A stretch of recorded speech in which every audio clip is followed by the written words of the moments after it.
Hello friends, welcome in BW campus. आपका हार्दिक स्वागत और अभिनंदन है। प्यारे बच्चों, इंडियन कॉन्स्टिट्यूशन का ये पार्ट 4 है और जान लीजिए यह वीडियो एकदम कह सकते हैं आप कॉन्स्टिट्यूशन की पूरी जान लीजिए एंट्रेंस के लिहाज से आत्मा है। क्यों मैं ऐसा कह रहा हूँ? क्योंकि आज मैं डिस्कस करने वाला हूँ आर्टिकल्स एंड शेड्यूल्स को। आर्टिकल्स एंड शेड्यूल, ठीक है वह प्यारे बच्चों, यहाँ पर याद रखिए मैं अनुच्छेद और अनुसूचियों की बात करने वाला हूँ, जो कि बहुत ही ज़्यादा इंपॉर्टेंट है और एग्जाम में डायरेक्ट यहाँ से क्वेश्चन आपके सामने आ जाते हैं। जैसा कि मैंने इससे पुरानी वाली वीडियोस में आपको बताया था, भारतीय संविधान में 22 भागों में विभाजित है तथा 395 अनुच्छेद और 12 अनुसूचियां हैं। तो आप समझेंगे कि ये 395 जो अनुच्छेद हैं, तो एग्जाम पॉइंट ऑफ व्यू से कितने अनुच्छेद इंपॉर्टेंट है। 80 अनुच्छेदों की एक लिस्ट तैयार की है, वो आपको तैयार करना है। 12 अनुसूचियों को आज हम इस लेक्चर्स में समझेंगे और क्लियर कर लेंगे कि हमारा एक 2 नंबर, कम से कम 2 नंबर मान के चलिए आपके सभी एग्जामिनेशंस में। एंड आपके परफेक्टली मैं बोलूं एलएलबी एंड बीए एलएलबी का जो सेगमेंट होता है, इनमें कम से कम यहाँ से 4 से 5 क्वेश्चन आप बना सकते हैं। ठीक है प्यारे बच्चों, तो आप समझ चुके होंगे कि इसकी क्रेडिबिलिटी कितनी ज़्यादा है। अब हम बात करते हैं कि most of the important articles की। तो यहाँ पर एक छोटी सी लिस्ट मैंने निकाल के अलग से रखी है कि यहाँ पर सबसे ज़्यादा इम्पॉर्टेंट आर्टिकल की ये लिस्ट है, जिसमें आर्टिकल 12 to 35 है। यहाँ पर कहता है specify the fundamental rights available, मूलभूत अधिकारों का विवरण। तो याद करिए रखिए कि 12 से 35 के बीच में जितने भी आर्टिकल आपके हैं मूलभूत अधिकारों का विवरण करते हैं। इनमें ज़्यादातर क्वेश्चन आने की संभावना हमेशा से बनी रहती है, जो हमारे सीएचएस सेगमेंट है उसमें और साथ साथ बाकी सब में भी, मगर सीएचएस सेगमेंट में यही आर्टिकल तक 35 तक ही आने की ज़्यादा संभावना होती है। इसके बाद फिर आगे हमारे अपर क्लास एंट्रेंसेस के लिए निकल जाता है, जिसमें आर्टिकल हम 36 से 51 समझते हैं। Specify the directive principle of state policy, राज्य के नीति निदेशक तत्व। भैया बहुत ही इंपॉर्टेंट है, याद रखिएगा। नीति निदेशक तत्व मतलब समझ रहे हैं, पूरा का पूरा भौकाल, गजब की पावर होती है। हम देखते हैं आर्टिकल 51A के बारे में। यहाँ पर क्या है, प्रत्येक नागरिक के मूल कर्तव्यों का यहाँ पर विवरण किया गया है। Specifies the fundamental duties of every citizen. भैया बहुत ही इंपॉर्टेंट है आर्टिकल 51A। चलिए आर्टिकल 80 को देखते हैं। आर्टिकल 80 क्या कहता है? यहाँ पर number of seats for the Rajya Sabha की संरचना के बारे में विवरण देता है। और आर्टिकल 81 हमारा क्या करता है? आर्टिकल 81 लोकसभा की संरचना, मतलब number of seats for the Lok Sabha, ये इस चीज को स्पेसिफाई करता है। Article 343 Hindi as official language, राजभाषा के रूप में हिंदी को स्वीकारता है। ठीक है। आर्टिकल 356 के बारे में हम समझते हैं। राज्यों में राष्ट्रपति शासन लगाए जाने के विषय में है। यहाँ पर समझ लीजिए, imposition of president rule in state. ठीक है। इस जान लीजिए आर्टिकल 356 का हमारे इतिहास में बहुत ही ज़्यादा खराब यूज हुआ है प्यारे बच्चों, और इसको लेकर एक प्रॉपर केस है। जब आई थिंक कर्नाटक या फिर आंध्र प्रदेश की कोई थे, इन्होंने केस किया था, और इसकी भी हम डिस्कस करेंगे जब इसको पूरा हम डिटेल में पढ़ेंगे। Article 368 amendment to the constitution, संविधान का संशोधन। भैया जान लीजिए संविधान में जो संशोधन होता है वो इसी आर्टिकल के कारण होता है, आर्टिकल 368। आर्टिकल 370 समझते हैं, अभी जान रहे हैं कि हालिया समय में इसको कमजोर कर दिया गया है। Special status of Kashmir, Jammu और कश्मीर के संबंध में जो एक इनको स्पेशल स्टेटस मिला था, ये खत्म कर दिया गया है आज के समय में। आर्टिकल 395 में हम समझते हैं 1935 भारत का स्वतंत्रता अधिनियम और भारत सरकार अधिनियम। हाँ, यहाँ पर हम समझते हैं repeals India Independence Act and Government of India Act 1935, ये इसकी बात करता है। बट प्यारे बच्चों, आपको यहाँ समझना है कि आपने देखा यहाँ पर पीडीएफ आपकी इंग्लिश हिंदी दोनों में, बट यहीं पर देखिए थोड़ा सा शेड्यूल के हम नीचे आते हैं अपनी पीडीएफ को लेकर, और यहाँ पर हम समझते हैं कि क्या चीज़ जो राजन सर आपने कही थी कि आपने 80 बोला है। देखिए प्यारे बच्चों, यहाँ पर 80, here is the list of 80 most important articles of the Indian constitution. तो यहाँ पर देखिए मैंने पूरी की पूरी 80 जो कॉन्स्टिट्यूशन की लिस्ट है यहाँ पर मेंशन कर दी है। इस लिस्ट को आप कहाँ पे मिलेगी, आपको टेलीग्राम चैनल BW कैंपस पे, यहाँ से आप पा सकते हैं। BW कैंपस का ऐप डाउनलोड कर लीजिए प्ले स्टोर से। व्यवस्थित ढंग से वहाँ पर वीडियोस एंड PDF को लिंक कर दिया जा रहा है, जिससे कि आपको कोई तकलीफें ना हो। कभी कभार टेलीग्राम पे PDF ऊपर नीचे हो सकती है, बट हाँ ऐप के अंदर बहुत ही स्टेबल तरीके से आपको मिल जाएगी। ठीक है प्यारे बच्चों, देख रहे हैं हिंदी इंग्लिश वालों, किसी को भी कोई प्रॉब्लम नहीं आएगी यहाँ पर चीज़ों को समझने में। और हाँ एक बात आपको और बता दें, यहाँ पर अगर आप BW कैंपस में पढ़ना चाहते हैं तो 70-852-012 पे कॉल करें।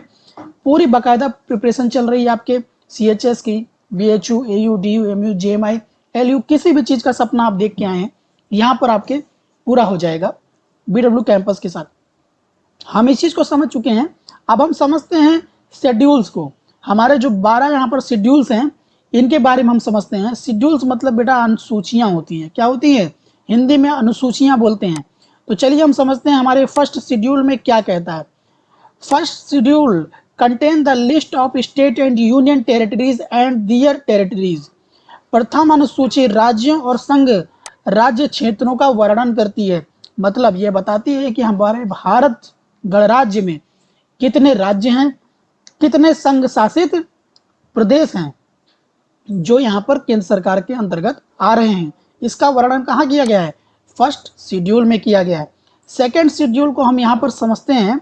सेकेंड शेड्यूल दूसरी अनुसूची राष्ट्रपति, राज्यों के राज्यपाल, लोकसभा के अध्यक्ष तथा उपाध्यक्ष, राज्यसभा के सभापति तथा उपसभापति, विधानसभा के अध्यक्ष तथा उपाध्यक्ष, विधान परिषद के सभापति तथा उपसभापति, उच्चतम तथा उच्च न्यायालयों के न्यायाधीशों से CJI की बात हो रही है, chief justice of India, Bharat के नियंत्रक महालेखा परीक्षक के संबंध में यह उपलब्ध है। दूसरी अनुसूची में इन लोगों की चर्चा हुई है जो इंपॉर्टेंट क्रेडिबल पोस्ट हैं गवर्नमेंट ऑफ इंडिया के लिए, और साथ ही साथ पूरे के जान लीजिए भारत में जो चला तीनों पिलर हैं इनसे संबंधित सभी इंपॉर्टेंट पोस्ट यहाँ पे मेंशन है। थर्ड शेड्यूल के बारे में समझते हैं। Contains the form of others, और यहाँ पर हम समझते हैं तीसरी अनुसूची में शपथ या प्रतिज्ञान के प्रारूप। शपथ किसका प्यारे बच्चों, यहाँ पर जो मैं इतने सारे इंपॉर्टेंट क्रेडिबल पोस्ट की नाम लिया हूँ ना, आप इनका समझिए, ठीक है, कि इनके शपथ के बारे में ही यहाँ पर मेंशन है कि इनकी शपथ होनी है। ठीक है। फोर्थ शेड्यूल में हम समझते हैं contains provisions as to the allocation of seats in the council of states. चौथी अनुसूची में राज्यसभा में सीटों का आवंटन, ठीक है, राज्यसभा में सीटों के आवंटन की यहाँ पर डिस्कशन है। फिफ्थ शेड्यूल में हम समझते हैं पांचवी अनुसूची में अनुसूचित क्षेत्रों और अनुसूचित जनजातियों के प्रशासन और नियंत्रण के बारे में उल्लेख है, administration and control of scheduled areas. ठीक है। अब आप जानते हैं भारत में शेड्यूल एरिया को एक एक्स्ट्रा प्रिविलेज मिलती है और ये पांचवी अनुसूची इस चीज को इंश्योर करती है कि उनके हितों की रक्षा हो। सिक्स शेड्यूल के बारे में हम समझते हैं। सिक्स शेड्यूल छठी अनुसूची क्या कहती है, असम, मेघालय, त्रिपुरा और मिजोरम राज्यों में जनजातीय क्षेत्रों के प्रशासन के बारे में उपबंध है। मतलब क्या सर, अभी आपने बोला कि पांचवी अनुसूची में तो ये सारी चीजें मेंशन है, फिर अलग से क्यों सिक्स शेड्यूल बनाई गई?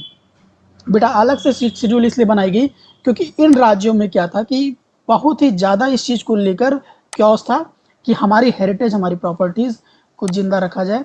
इसीलिए इन सभी राज्यों में, असम, मेघालय, त्रिपुरा, मिजोरम राज्यों में स्पेशल क्लॉज सिक्स शेड्यूल के अंतर्गत रख दिया गया। सेवन शेड्यूल में क्या है, सातवीं अनुसूची संघ सूची, राज्य सूची और समवर्ती सूची का पूरा डिस्कशन है। अब आप समझेंगे संघ सूची, union list, state list and the concurrent list. बेटा कॉन्करेंट लिस्ट क्या होती है अभी मैं बता देता हूँ। कॉन्करेंट लिस्ट में वो सारे मुद्दे होते हैं जो राज्य सरकार और केंद्र सरकार के बीच में कॉमन धारा में यूज होते हैं। जैसे आपकी शिक्षा क्या है, ये दोनों लोग मिलकर सुनिश्चित करते हैं, राज्य सरकार और केंद्र सरकार पॉलिसीज के तौर पे यहाँ पर देखते हैं। जबकि यहाँ पर शिक्षा क्या है, मुख्यतः हमारा तो यही मानना है कि ये केंद्र के हक में ही है। 8 शेड्यूल के बारे में हम देखते हैं। आठवीं अनुसूची मान्यता प्राप्त भाषाओं की सूची। मान्यता प्राप्त भाषाओं की सूची मतलब भारत में जो मान्यता प्राप्त भाषाएं हैं उनकी सूची का जिक्र किसमें है, 8वीं अनुसूची में है। ठीक, 8th शेड्यूल में। 9th शेड्यूल में आपका क्या कहता है, 9वीं अनुसूची में विशिष्ट अधिनियमों और विनियमों के सत्यापन के प्रावधान, contain provisions as to validation of certain acts and regulation. याद रखिएगा, विशिष्ट अधिनियमों और विनियमों के सत्यापन के प्रावधान कहाँ पर हैं, 9th शेड्यूल में।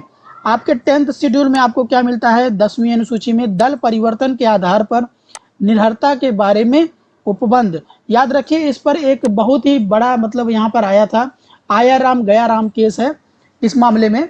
इसमें होता क्या था प्यारे बच्चों, कि जिस सरकार को यहाँ पर हम लोग बना के भेजते थे, इनके नेता जो है करप्ट हो जाते थे, चाहे वो सत्ता की लालच में या पैसे की लोभ में, तो वो अपनी सरकार को गिराने के लिए सोच लेते थे और दूसरे सरकारों से हाथ मिला लेते थे।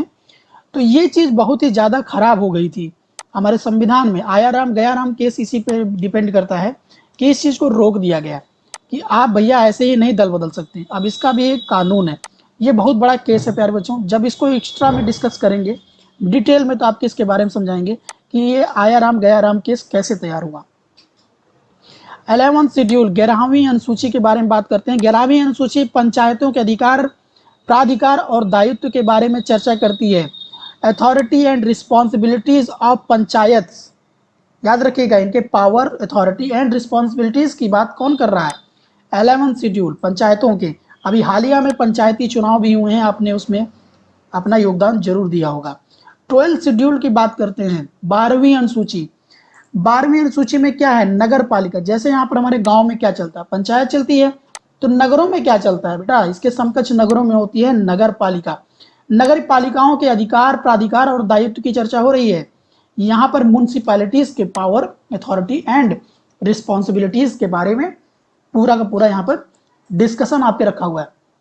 चलिए राजन सर, आपने तो बता दिया कि आर्टिकल क्या है, शेड्यूल्स क्या हैं, बट हाँ, इसकी चर्चा आप कब करेंगे, 80 शेड्यूल्स। तो प्यारे बच्चों, इसकी चर्चा बिल्कुल मैं अभी कर देता हूं। देखिए, आर्टिकल नंबर 1 संघ का नाम और राज्य क्षेत्र, name and territories of the union के बारे में बताता है आर्टिकल 1। आर्टिकल 3 आपका क्या कहता है यहाँ पर, इसको समझिए। अभी आप कहेंगे कि सर ये तो आर्टिकल 2 गायब कर दिया। बिल्कुल प्यारे बच्चों, क्योंकि मैंने यहाँ पर केवल उन्हीं 80 आर्टिकल्स को जगह दी है जो एग्जामिनेशन में आए हैं और जिनके आने की संभावनाएं सबसे ज्यादा हैं। क्योंकि याद रखिएगा, याद उन्हीं को रखिए जिनके आने की संभावनाएं सबसे ज्यादा हों। आर्टिकल 3 को हम समझते हैं, formation of new state and alteration of areas, boundaries और नेम्स ऑफ एग्जिस्टिंग स्टेट्स। मतलब क्या है, नए राज्यों का गठन और मौजूदा राज्यों के क्षेत्रों, सीमाओं या नामों में परिवर्तन। जैसे तेलंगाना को बनाया गया, बंगाल के साथ समझौता करके अपनी कुछ जमीनें वहां पर दे दी गई, उनसे संबंधित जमीनें अपने में ले ली गई, बस जहां पर बंगाल था। अब यहीं पर आप देखिए, सिक्किम को अपने में मिलाया गया, भारत राज्य में मिलाया गया। ये सारी चीज कैसे पॉसिबल हो पाई, क्योंकि आर्टिकल 3 में यहाँ पर पावर मिली है भारत सरकार को कि हम किसी भी एरिया को अपने में मिला सकते हैं, बाउंड्रीज की हेर फेर कर सकते हैं इधर से उधर। ठीक है प्यारे बच्चों, इसको आप समझ गए। अब यहाँ पर देखते हैं आर्टिकल नंबर 13। यहाँ पर 13वां आर्टिकल क्या कहते हैं, मौलिक अधिकारों से असंगत या उनका अपमान करने वाले कानून। ठीक है, तो जो मौलिक अधिकारों का हनन करेंगे तो उनके खिलाफ कानून कहां पर है, अनुच्छेद 13 में। आर्टिकल नंबर 14 को समझते हैं, इक्वलिटी बिफोर द लॉ, कानून के समक्ष समानता। आर्टिकल 14 क्या कहता है, कानून के समक्ष समानता हमें कौन देता है, आर्टिकल 14। आर्टिकल 16 में किस चीज की चर्चा हो रही है, लोक नियोजन के मामलों में अवसर की समानता। लोक नियोजन के मामले में अवसर की समानता के बारे में कहां बताया गया, आर्टिकल 16 में। आर्टिकल 17 में बेटा किसके बारे में डिस्कशन है, अस्पृश्यता का उन्मूलन। ठीक है, अब्लूशन ऑफ अनटचेबिलिटी। बेटा ये अस्पृश्यता बहुत ही गंदी चीज है।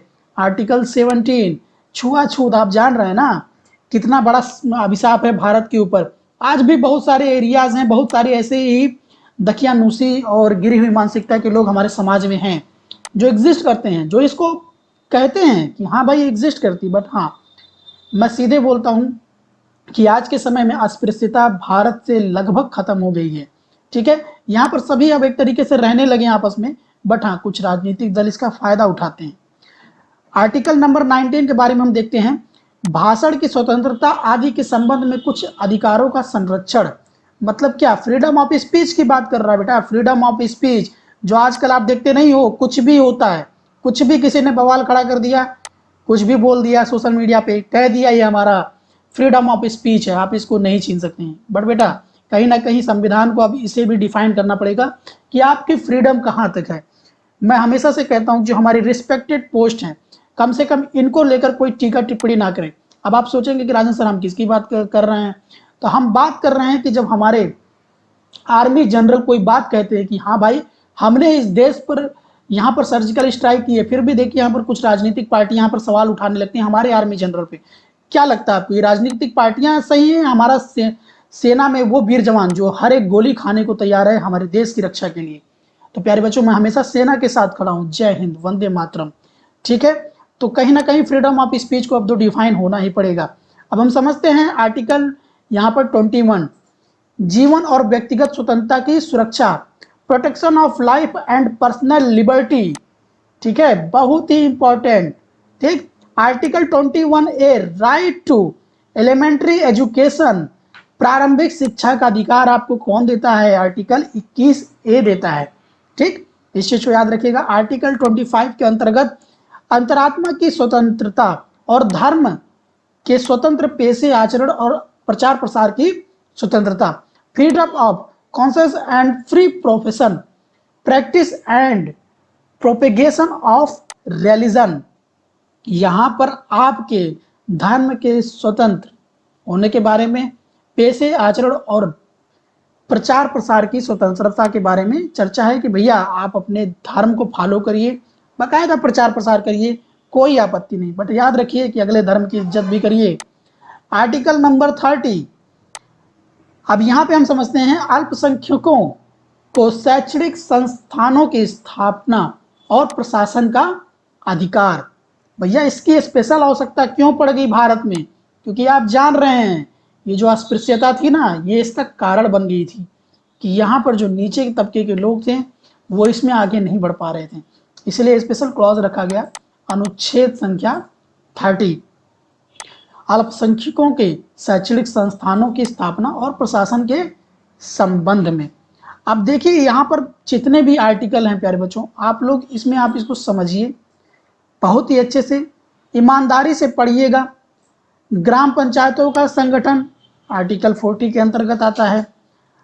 Uniform civil code for the citizens, नागरिकों के लिए समान नागरिक संहिता आर्टिकल 44 है।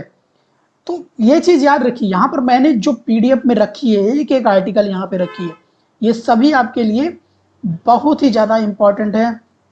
जैसे देखिए फंडामेंटल ड्यूटीज, मौलिक कर्तव्यों, 51A में ये चीज रखी गई है। अब यहाँ देखिए attorney general of India, Bharat में महान्यायवादी, आर्टिकल नंबर 76 के अंतर्गत। यहाँ पर जितनी भी इंपॉर्टेंट यहाँ पर आर्टिकल्स हैं, मैंने सारी 80 आर्टिकल्स की यहाँ पर डिस्कशन आपके सामने की है। अब आप लोग इनको अच्छे से पढ़िएगा। 80 आर्टिकल्स में किसी में भी कोई प्रॉब्लम होती है तो कमेंट सेक्शन में करिए, लिखिए, मैं उनके जवाब भी दूंगा। साथ ही साथ कोशिश करूंगा कि वहां पर अगर आपको सही तरीके से ना पता चले तो आने वाले वीडियोस में, क्योंकि जो पॉलिटी पूरा चल ही रही है, तो आने वाले वीडियोस में मैं उसको कवर करके पूरे तरीके से आपको बता दूंगा कि ये बेटा इसका जवाब क्या है, ये अप्रोप्रिएट किस चीज पर ये मैटर करता है। तो ठीक है, देख लिया अनुच्छेद नंबर 370, अभी ऊपर भी मैंने इसका जिक्र कर दिया था, तो इसमें कोई समस्या नहीं है आपको इसको समझने में। ठीक है, जितने इंपॉर्टेंट आर्टिकल्स हैं यहाँ सारी चीजें डिस्कस हो चुकी हैं। तो प्यारे बच्चों कोई भी समस्या हो 70-852-012 पे आप कॉल करें, एंट्रेंस में जुड़ें BW कैंपस के साथ और अपनी पढ़ाई को दुरुस्त करें। All the very best for upcoming examination and always never give up.